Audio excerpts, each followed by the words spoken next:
मोनिका 21 साल की नवयुवक थी।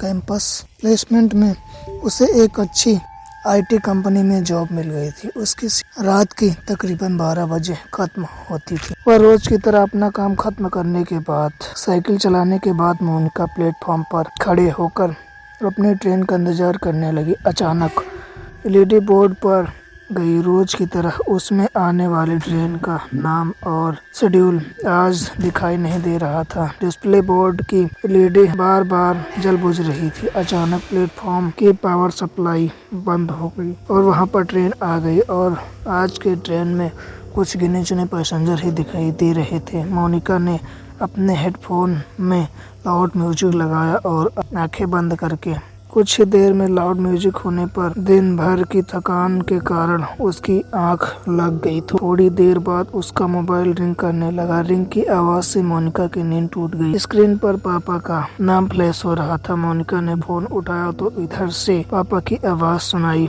देने लगी। मोनिका बेटा ट्रेन मिल गई ना, आप चिंता मत करो। और इधर उधर नजर दौड़ाई। बिल्कुल अंधेरा छाया हुआ है। उसे प्लेटफॉर्म पर न कोई डिस्प्ले दिखाई पड़ रहा था और न कोई अनाउंसमेंट सुनाई दे रही थी। आसपास किसी पैसेंजर से पूछना क्या बात है। पापा पूरा कोच खाली पड़ा हुआ है, मैं अकेली, यहाँ पर कोई नहीं है। बेटा मुझे डर लग रहा है। ये ट्रेन जैसे ही अगले स्टेशन पर रुके तो वहाँ पर उतर जाना, तुम्हें लेने आ जाऊंगा मैं। वह ट्रेन के अगले स्टेशन पर रुकने का इंतजार करने लगी। आमतौर पर ट्रेन पूरे 12 मिनट में अगले स्टेशन पर रुकती है, लेकिन आज पूरे 20 मिनट हो चुके थे, लेकिन ट्रेन रुकने का नाम ही नहीं ले रही थी। मोनिका को घबराहट हो रही थी। उसे कोई आइडिया नहीं था वह अभी कहाँ पर है। वह जाकर ड्राइवर के केबिन में लगातार दरवाजा खटखटाती रहती है, लेकिन अंदर से कोई जवाब नहीं मिलता। डर से मोनिका की सांस उखड़ रही थी। अपने उखड़ते सांसों करके वह वापस अपनी सीट पर आकर बैठ जाती है। अब उसे ट्रेन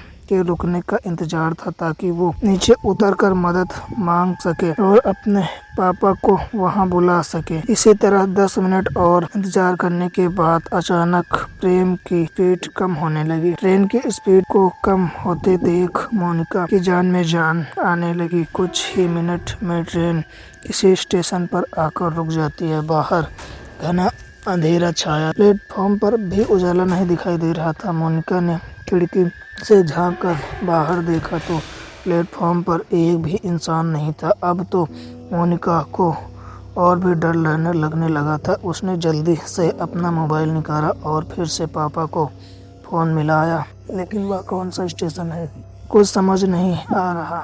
बाहर सिर्फ अंधेरा ही अंधेरा दिखाई दे रहा है।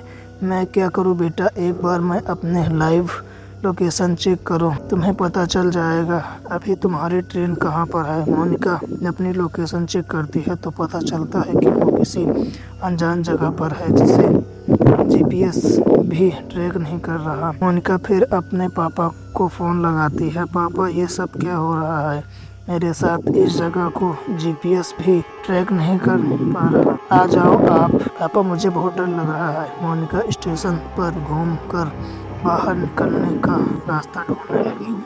तभी उसे वहां पर एक बड़ा सा बोर्ड लगा हुआ दिखाई देता है। इस पर जरूर स्टेशन का नाम लिखा होगा और वह वापस अपनी ट्रेन की ओर आने लगी कि तभी उसका फोन बजने लगा।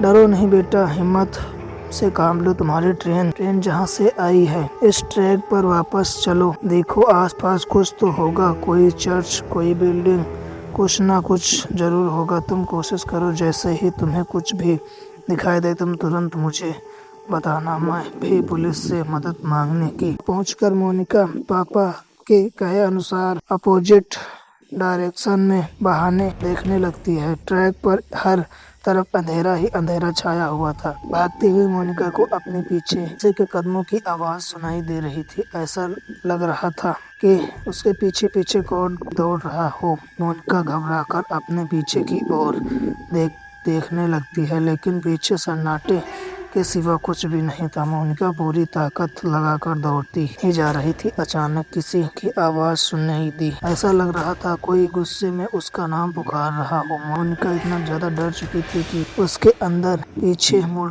मुड़ने की हिम्मत भी नहीं बची थी। हाथ में मोबाइल पकड़ी वह फ्लैश लाइट की रोशनी में दौड़ती जा रही। अचानक वो दौड़ते दौड़ते रुक गई और उसके बाल हवा में लहरा रहे थे और वो खतरनाक चेहरे के साथ जोर जोर से हंस रही थी। मोनिका अब उसमें और आगे जाने की हिम्मत नहीं थी, इसीलिए वापस स्टेशन की तरफ जाने के लिए मुड़ जाती है। उसे कुछ दूरी पर एक आदमी दौड़कर उसकी ओर आता दिखाई देता है। उसका चेहरा बहुत डरावना दिखाई दे रहा था, जैसे उसने कुछ लगाया हो। वो आदमी हाथ लाकर उसे ट्रेन पर दौड़ने से मना करता है।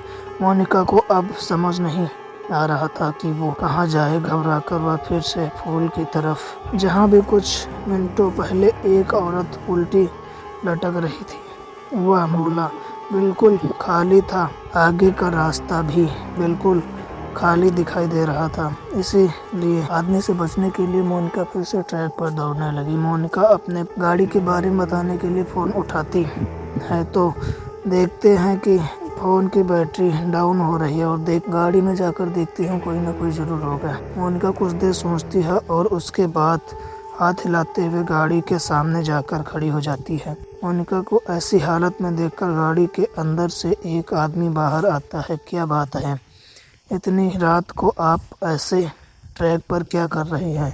सब ठीक तो है ना? मोनिका पूरी तरह ऐसा लग रहा था वो किसी भी पल बेहोश होकर गिर पड़ेगी। मोनिका के ऐसी हालत देखकर वो आदमी उसे गाड़ी के अंदर बैठा लेता है। अच्छा, आप आराम से अंदर बैठकर बताइए क्या बात है। पता नहीं क्या हो रहा है मेरे साथ, न जाने कैसे इस जगह पर आई। अब मैं लाख कोशिश के बाद भी यहाँ से निकल नहीं पा रही। आप बता सकते हैं यह कौन सी जगह है? तभी उसे महसूस हुआ कि वो आदमी उसे उसी प्लेटफॉर्म की ओर ले जा रहा है। मुझे वापस वहाँ नहीं जाना। मोनिका ने इतना कहा ही था कि वह लड़का मुस्कुराते हुए पीछे देखा।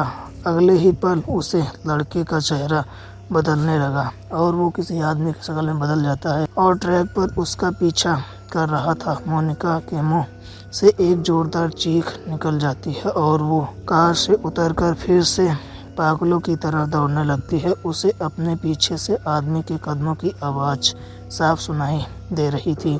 दौड़ते हुए वह वापस अपने ट्रेन के सामने जाती है। कोई और रास्ता न सोचकर वह फिर से उसे ट्रेन में चढ़ जाती है और एक सीट के नीचे छिपकर बैठ जाती है। मोनिका का पूरा शरीर पसीने से लथपथ हो गया था। फ़ोन निकाल कर पापा को फ़ोन लगाती है। कहाँ है तू बेटा? मैं कितना परेशान था, 3 घंटे हो गए अभी तक घर नहीं लौटी। पापा आप तो जानते हैं ना, मैंने आपको फ़ोन किया तो था।